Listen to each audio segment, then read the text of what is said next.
this thing goes up. Gosh, it's been a year, hasn't it, so far? I mean, so far, it's only October.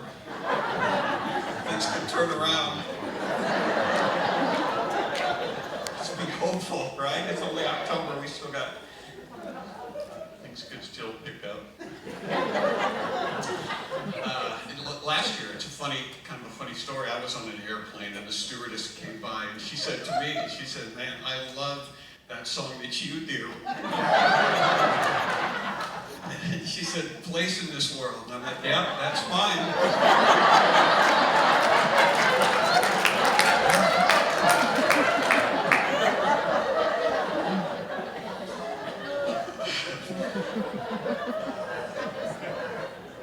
So, I got a call from Chaz a little bit ago, a few months ago actually. He said, "We're going to go to the Cove.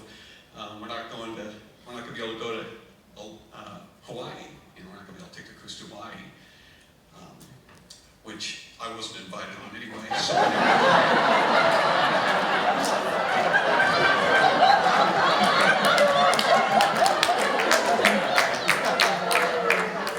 Woohoo! You can't go to Hawaii. Cry me a river, Chaz.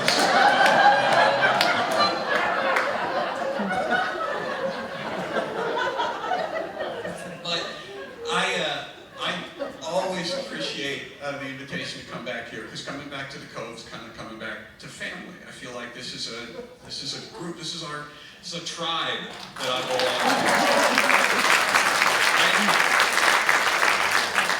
And I didn't have anything else going on.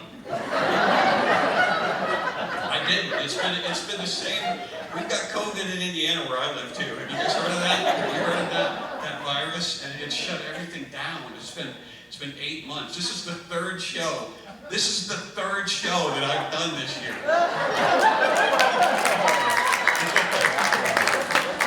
It's going to be a disaster. Do you realize that? It's going to be an absolute disaster. I have no idea. I'm taking requests tonight too. I don't remember my act.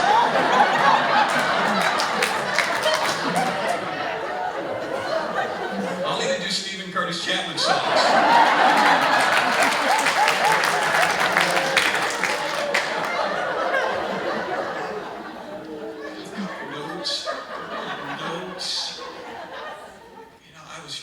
Chaz calls, "You want to go back to the Cove?" I was like, "Yeah, those are my people, and I'm desperate. I haven't done anything for 7 months. I don't care if it's a Cove. I didn't care even what we did here. You know, like, Chaz, I'll go. I don't care.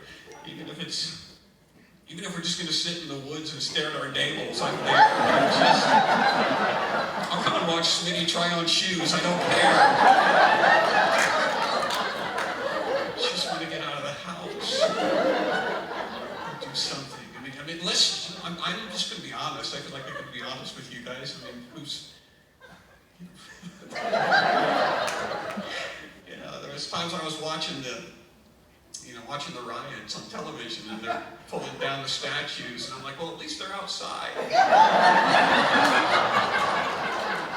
a little jealous.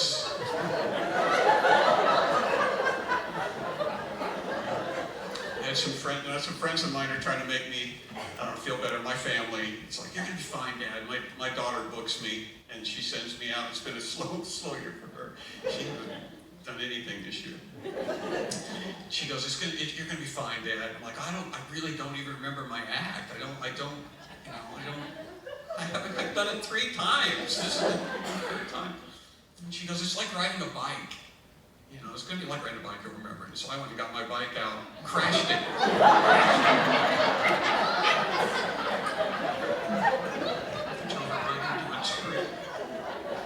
Chaz asked me yesterday, we're sitting at dinner, and he's trying to bolster my self-esteem. You know how Chaz is. He's really good for... He looks across the table at me and he says, "Is there any chance that you're still funny?"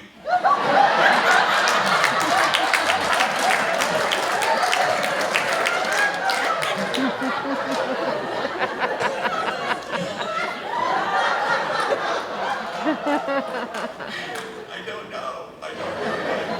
How can I know? I've spent the whole year trying to learn how to do comedy on the internet, virtually. Doing comedy virtually, online. It's the worst thing that you can do because it sort of, the comedy kind of depends on people giving feedback. Here's what he got to. Here's what we got to in the book. I don't know if you guys have read your book. There goes my phone. So this is my write-up in the book this year. Looking forward to introduce my friend Henry O. Arnold, and we've invited back my friend John Branyon to make us smile a bit.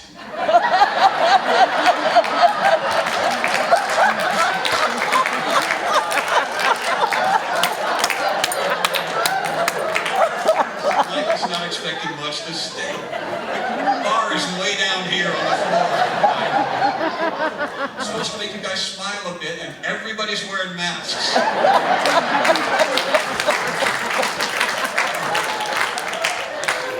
You set me up for success here. It's been such a year. But here's the truth is that I think God invented comedy. I know God invented comedy. He invented laughter so that we can get through stuff like this. That's the whole point. I mean, if we can't laugh in crisis, that's what Christian people, we can laugh at all kinds of stuff. When we get to heaven, none of this matters anyway. It's all a joke. Doesn't matter if you're a doctor down here on earth. There's no sickness. There's no disease in heaven. So we don't need you.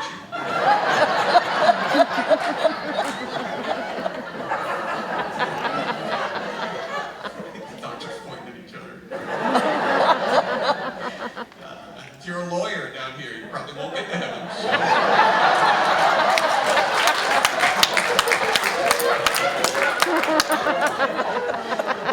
It's not a big deal.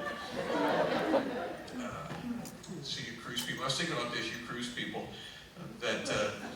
How many of you have been on a cruise before? Not necessarily a Smitty cruise, but any cruise in general. So enough, you know how you have to sanitize your hands on the cruise all the time? So you get on and you sanitize, and you've always wondered, is this doing any good? Well, now you have your answer. Nope.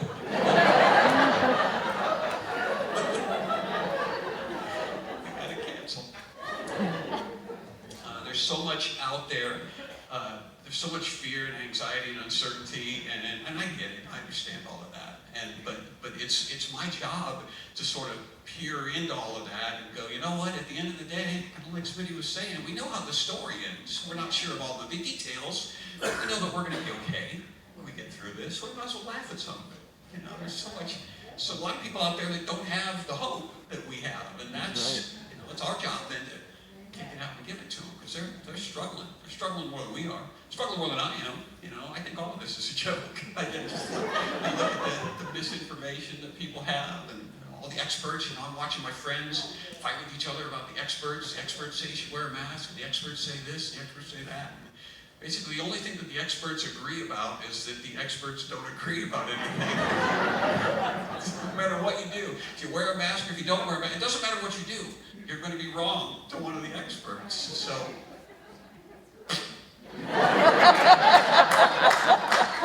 We'll follow the rules as best we can, but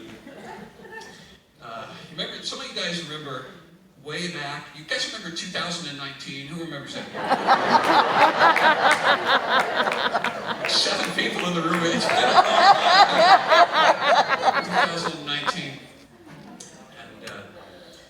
And what's funny to me is that in 2020 rolled around, and now they talk to us like we weren't alive in 2019. The stuff that they're telling us to do now, as if we weren't doing it in 2019. Like, you need to wash your hands, like we were never doing that in 2019. And you need to cover your cough. You remember that? Remember, cover your cough now. Like in 2019 when we felt a sneeze coming on, we were like, hey, come over here, open your mouth. Now 2020 is like, don't sneeze in each other's faces anymore.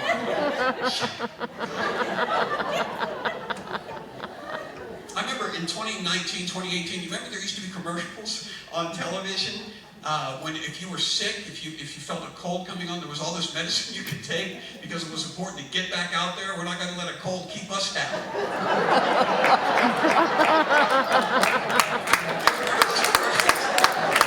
You got a cold? Get back out there with your coworkers. Sneeze on them. Now we can't even go to church anymore. You can't go to church anymore because you could,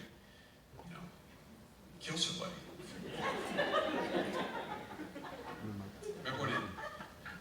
Remember when we used to criticize people for not going to church? Remember 2019, remember that? It's like, where were you? I didn't see you in church on Sunday. That's 180 degrees, isn't it? Hey, so you're coming out of church on Sunday.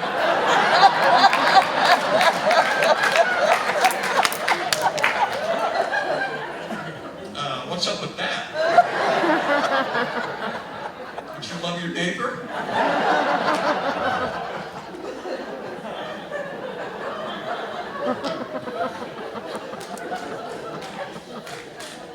I got to be honest. For the first few weeks, when COVID hit and they canceled church, it was pretty sweet, wasn't it? Come on, it was great. You could stay home and drink your coffee in your pajamas, skip church, and you were the most righteous person. What would Jesus do? He would skip church.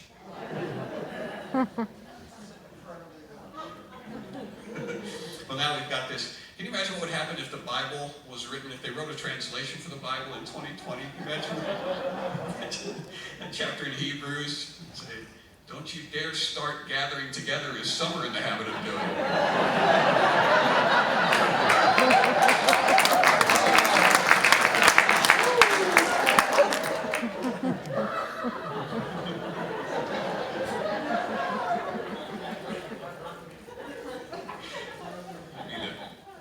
It'd be the UK version.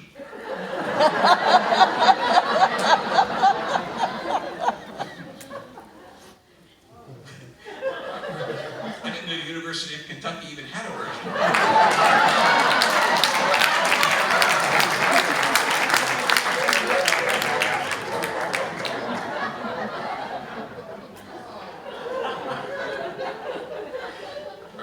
All right, real quick, I got nothing except a few stories of what's happened